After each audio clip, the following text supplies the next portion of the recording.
Complete player mission. Zigzag.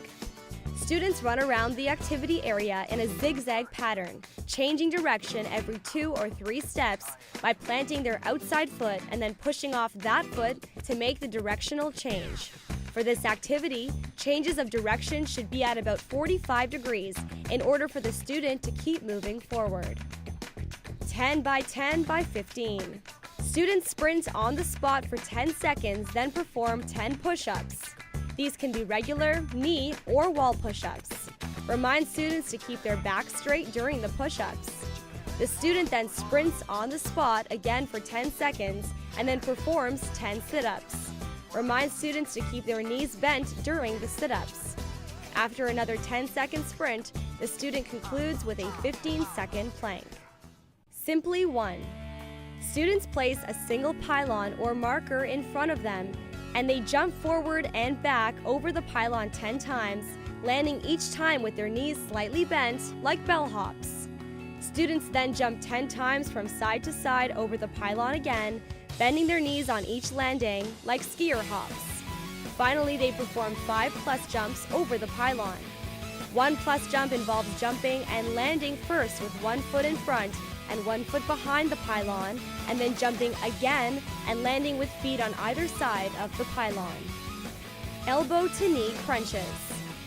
Students lie on their backs and with knees constantly bent, they touch one elbow to the opposite knee, return to the starting position, and then touch the other elbow to its opposite knee. Students continue with the elbow to knee crunches for the desired time or the number of repetitions. Double shuffle. Students assume an athletic stance with knees bent and feet shoulder width apart.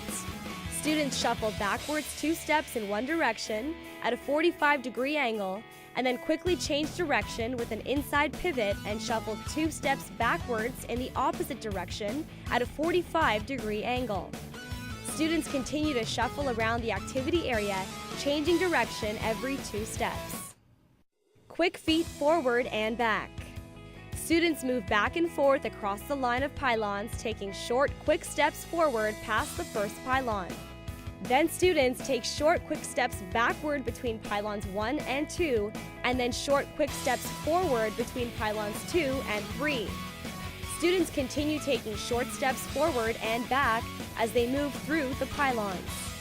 Students always face the same direction and jog back to the start after they have moved through the pylons.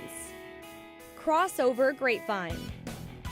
Students assume an athletic position with knees slightly bent and feet shoulder width apart. When performing these steps, students move laterally or in a circle to the left, performing a crossover immediately followed by a grapevine. For a crossover, the trailing foot steps in front and crosses over the lead foot. In the grapevine, the trailing foot steps behind the lead foot. Students perform a crossover immediately followed by a grapevine, and then a crossover again as they move around the activity area. Students should keep their back straight and their knees slightly bent throughout. Students are to continue this task for the desired time, distance, or number of repetitions.